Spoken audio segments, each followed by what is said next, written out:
Америкийн нэгдсэн улсын Огайо мужи нэгэн шатхуун түгээх станцтай итгэмээргүй аимшигт галын эрэг гарсан юм. Хамгийн аимшигтай энэ гал хүн рүү чиглэсэн хэрэг байсан. Та яг одоо харж байгаа зураг бол тухайн үеийн ажиглалтын камерын дүрс юм. Мөн тухайн үед мэдээгээр цацагдсан бичлэгийг харахад нэг хүний бие тэр чигтээ гал давтан шатаж буй дүр зураг гардаг. Хохирогч нь аимшигт өвдөлт тунд тарчилж амьд гарахын тулд бүх хүчээрээ тэмцэж байгаа тэр мөч яг л бичлэг дээр бууж үлдсэн байсан. Аз болж ойр орчмын хүмүүс шууд дуудлага өгснөөр хохирогч имлэгт хүрэгдсэн. Энэ имэгнэлт хэргийн гол дүр нь 31 настай эмэгтэй Жюди Малиновски байсан юм. Энэ галын улмаас Жюди биеийнхээ 90% ноцтой түлэгдэлт авсан. Арьс булчин нь хайлж, яс нь ил гарч, зарим газраа бүр ясч түлэгдсэн байсан. Үс, чих, хуруу бүгд шатаж алга болсон байлаа. Гэмтэл нь хэтэрхий хүнд байсан тул туршлагатай эмчнэр хүртэл түүнийг аварч чадахгүй гэж үзсэн. Жюдигийн гэр бүлч бас охиноо амьсгалахад хэцүү байгаа тэр байдалд найдлага тасархаас аргагүй болсон байв. Гэтэл энэ бүх итгэл найдваргүй байдал донд Жюди 2 жилийн турш амьд үлдсэн юм. Тэр амьдрахын тулд юу ч хийхээс буцахгүй байсан. Үүнтэй зэрэгцээд өөрийг нь ийм байдал хүргэсэн хүний тухай болсон явдлын тухай бүхий л баримтыг үлдээхээр оролджээ. Үүний ачаар тэрээр Америкийн түүхэнд анх удаа өөрийнхөө шүүх хурлыг гэрчлэх боломжтой болсон юм. Одоо бид булшин дотроос хийсэн гэрчийн мэдүүлэг гэж нэрлэгдсэн Жюдигийн хэргийн талаар сонсцгоё. Жюди Америкийн нэгдсэн улсын Огайо мужийн нэгэн христийн сүмийн ойролцоо төрж өссөн. Түүний бага насны онцлог зүйл гэвэл яах аргагүй түүний гоо үзэсгэлэн байлаа. Гоёмсог шаргал ус тод царай төрхтэй учраас тэрээр сургуультай үргэлж анхаарлын төвд байдаг байсан.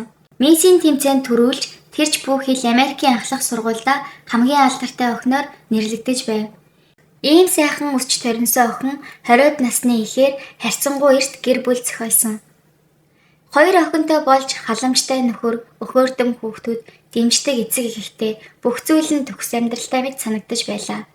Гэтэл энэ ад жаргал санснаас ч хурдан нуран унсан. Жюди гинэд өндгөвчний хорт авдартай гэсэн онж сонссон юм. Санаанд ч оромгүй энэ өвчин түүний амьдралыг бүхэлд нь оронгоор нь өөрчилсөн.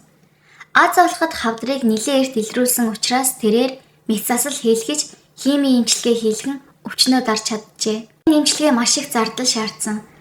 Залуу усуудын хувьд энэ нь санхүүгийн маш том дарамт болсон бөгөөд улмаар гэр бүлийн маргаан үүсч эцэст нь Жюди нөхрөөсөө салсан юм. 2 охины асрамжийн эрх Жюдид үлдсэн ч удалгүй өөр нэгэн золгүй явдал дахин тохиосон. 2006 онд өндгөвчний хорт авдар дахин сэтэрсэн. Энэ удаа байдал бүр хүндэрсэн байжээ. Хорт авдар умайд хүртэл тархсан байсан учраас умайг нь авах шаардлагатай болсон. Хүүхдтэй болчихсон болохоор энэ нь яах вэ гэж хэлж болгоч цаашид ямар аимшигт зүйлс түүнийг хүлээж байгааг тэр үед Жюди төсөөлөөгүй ч байлаа. Түүний эмчилгээний үеэр эмчнэр өвдөлтийг багасгахын тулд морфин гэх маш хүчтэй өвчин намдагчийг бичиж өгсөн. Та бүхэн мэдэж байгаа морфин бол 2 талтай. Нөгөө талаас маш хурдан донтдог. Америкийн нэгдсэн улсад тухайн үед морфины буруу хэрэглээ маш том нийгмийн асуудал болоод байсан үе. Жюди ч эндээс зүгтэж чадаагүй. Эхэндээ зүгээр л өвдөлт намдах зорилгоор хэрэглэж байсан ч удаан хугацаанд хэрэглэсний дараа морфин донтжээ. Өдөрт 1 ширхэг уух ёстой байснаа 2-3 ширхгийг ууж эцэст нь хэдих хэрэглэж эхэлсэн. Тэр үед Жюди урт хугацааны эмчилгээ хийлгэж байсан тул ажил хийж чадаагүй мөн эрүүл мэндийн даатгал нь дууссан байв. Америкийн нэгдсэн улсад даатгалгүй бол эмнэлэгт үзүүлэгч хэцүү. Тэгээд л өвчин намдагчийг хууль ёсоор авах боломжгүй болсон. Иймд Жюди маш хүчтэй хамааралтай болохын хажуугаар гарц байхгүй болсон мэд мэдрэмжтэй тулгарчээ. Тэгээд тэрээр хууль бус хар тамхи борлуулагчаас героин авч хэрэглэх болсон юм. Ингээд л Жюди жинхэнэ хар тамхинд донтсон хүн болж хувирсан. Түүний амьдрал маш хурдтай уруудаж эхэлсэн ч гэлээ бүр мөс нь нуран унаагүй байсан юм. Нэг өдөр тэр гинэт ухаарч эхэлсэн. Хэрвээ өөрөө энэ зүйлээс гарч чадахгүй бол амьдралдаа хамгийн эрхэм зүйл болох хүүхдүүдээ алдаж мэднэ гэдгээ ойлгосон юм. Тухайн үед хүүхдүүд нь бараг орхигдсан байдалтай байсан. Ээж нь өөрөө хар тамхинд орсон болохоор хүүхдүүдийн хажууд байж чадахгүй байв. Америкт эцэг их нь хар тамхинд донтсон бол хуулиар хүүхдүүдийг салгаж авдаг. Тэгээд хүүхдүүдийг асрамжийн газар өгөх эсвэл өөр айлд өрчлүүлж болох магадлалтай. Хэрвээ Жюди хар тамхинасаа салахгүй бол хүүхдүүдээ ахиж хизээж харахгүй байх эрсдэлтэй байлаа. Тэгээд Жюди маш том шийдвэр гаргасан. Эхний ээлжинд гэр бүлдээ үннээ хэлж тусламж хүслээ. Ээж ааваа би героин донтсон, намайг авраач гэж уйлан хэлсэн.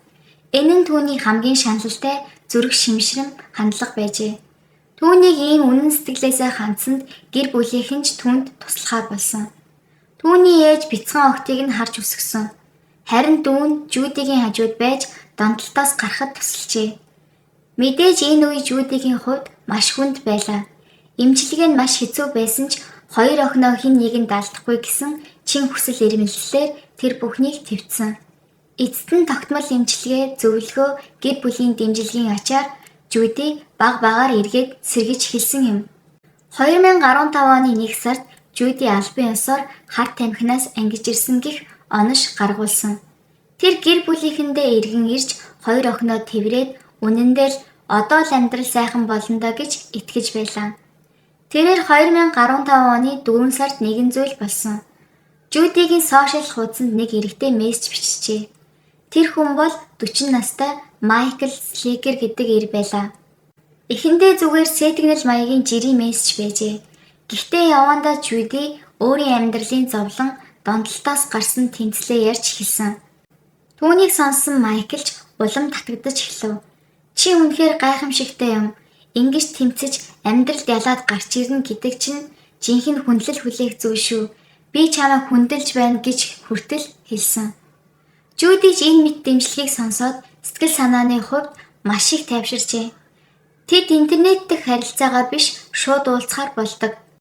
Анх уулзахад Майкл маш ээлдэг, хайраа харамгүй илэрхийлдэг хүн байсан. Тэд үерхэж эхлэв.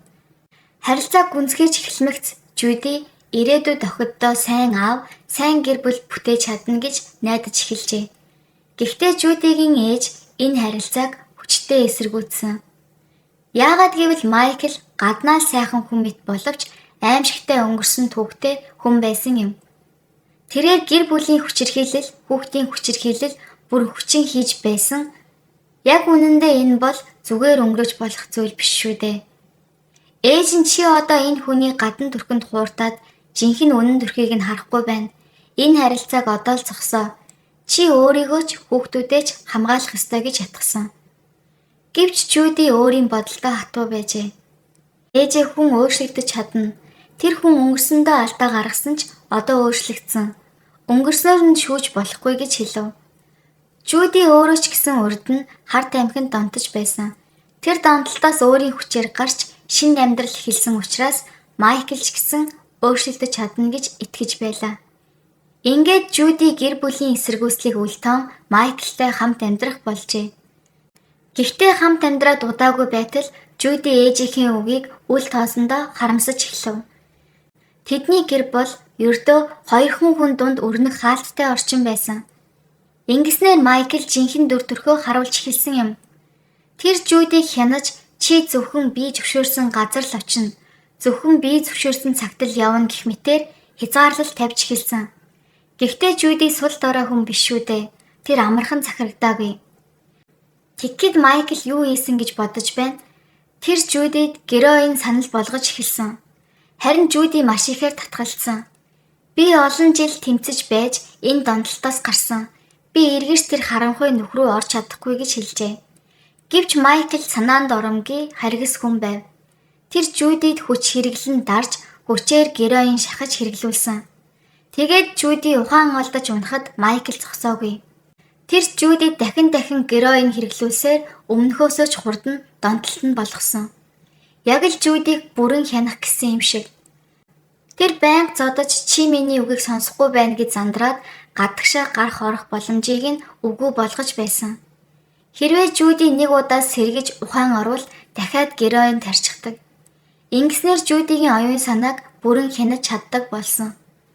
Тэрнээс гадна Майкл хэрвээ миний үгэнд орохгүй бол би чамайг хар тамхи хэрэглэсэн гэж цагдаад хэлнэ шүү гэж сүрдүүлдэг байв.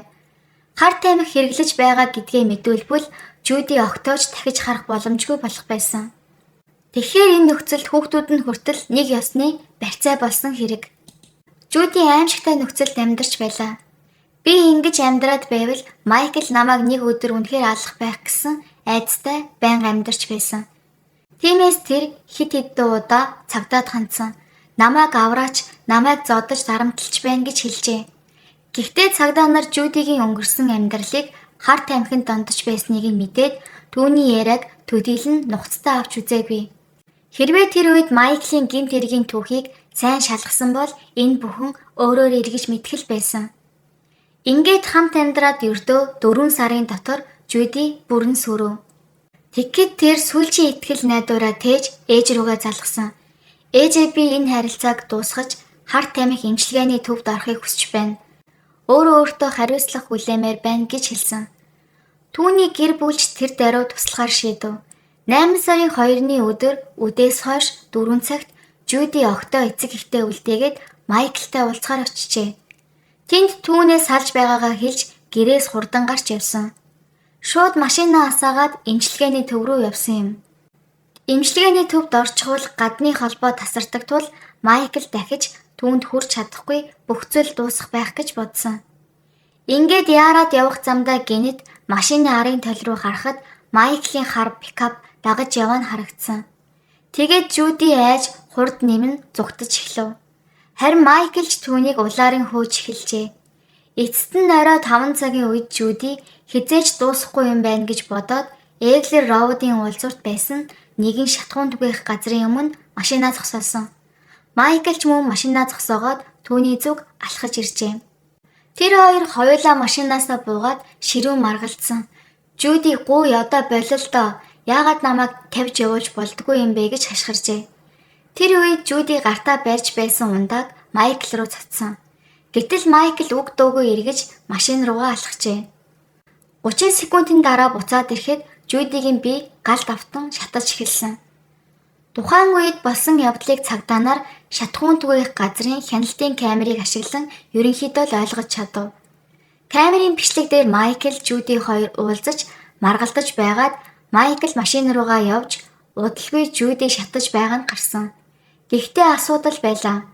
Энэ камерын дүрсний чанар маш муу байсан учраас яг юу болсныг тодорхой харж чадаагүй. Мэдээж Майкл машины зүг яваад тэндээсээ шатхуун авчираад Жуди рүү асгасан байж болох таамаг байсан. Гэхдээ хэрэг гарсан газар нь шатхуун түгээх станц байсан болохоор санамсаргүй газар асгарсан бензин байсан ч байж болох юм. Тэгэхээр яг Майкл зориудаар шатхуун асгаж шатаасан гэдгийг шууд батлах нотлохоо дутаж байсан хэрэг.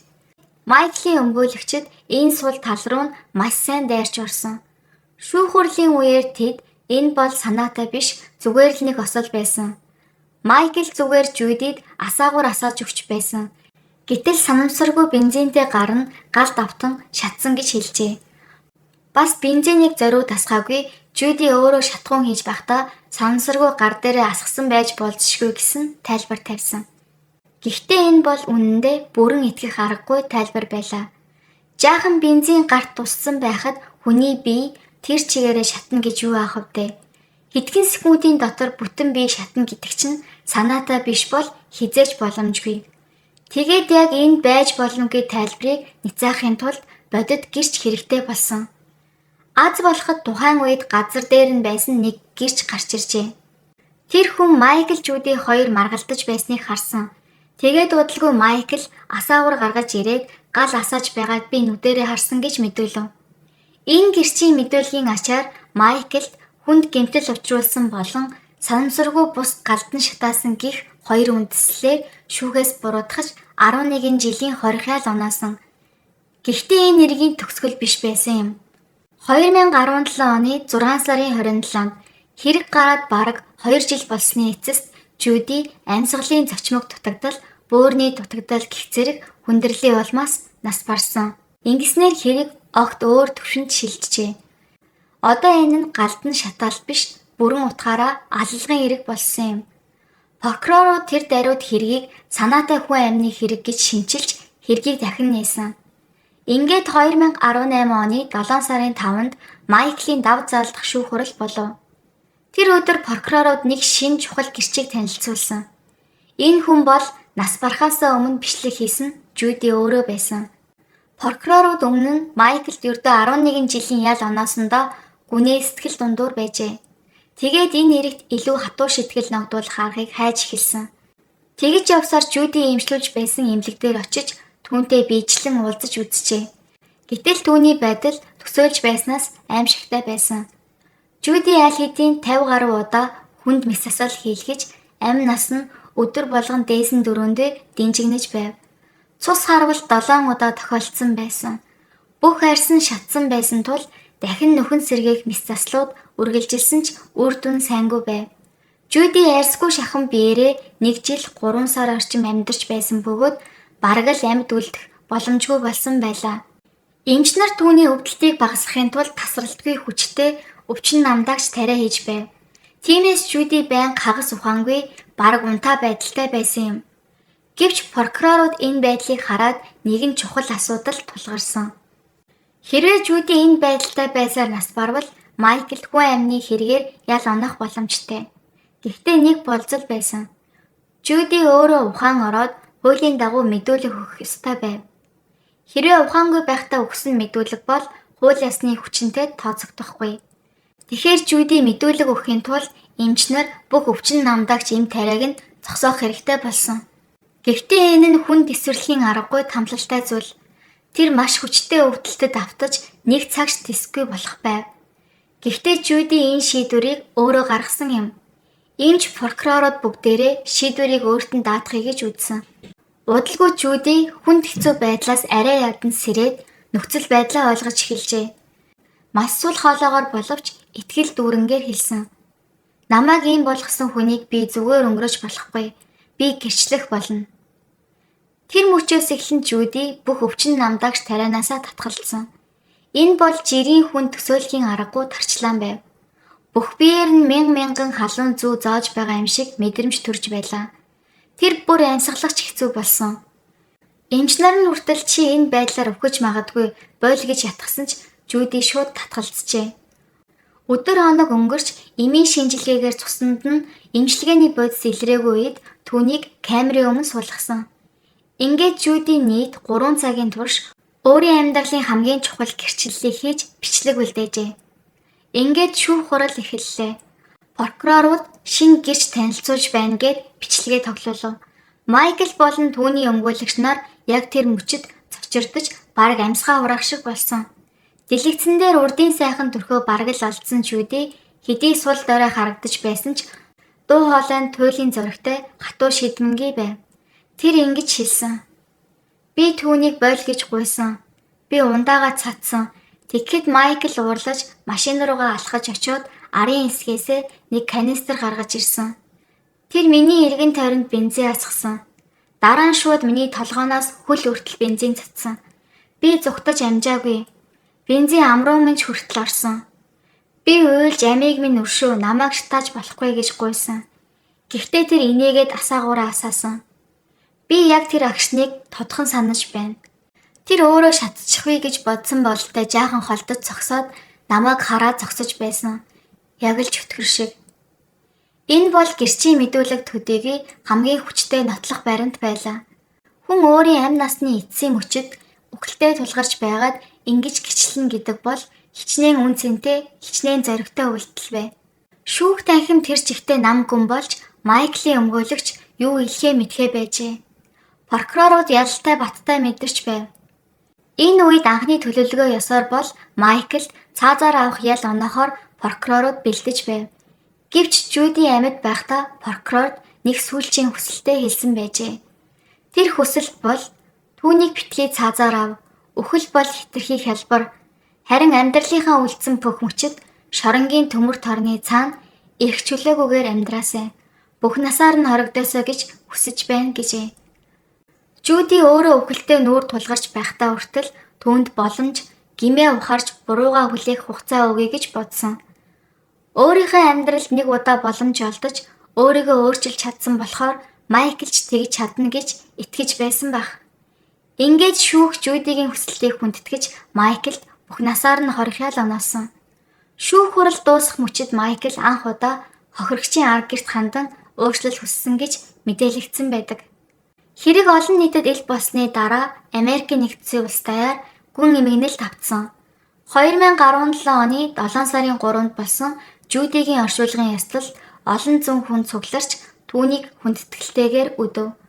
Мөн энэ хэргийн үеэр олон удаа хүчирхээлэлд өртснөө цагдаад мэдэгдэж байсан хэрнээ цагдаа нар түүнд итгээгүй явдлын төлөө шүүмжлэлт авсан.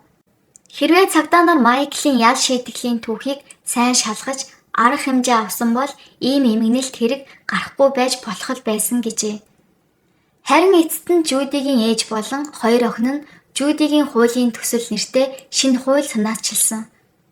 Энэ нь тусгайлан бусдыг шатаах бие махбодыг ноцтой гэмтэх үйлдэлийг хийсэн гэмт хэрэгтний дээд ялыг 5 жилээс 20 жил болгон нэмэгдүүлэх тухай байсан юм.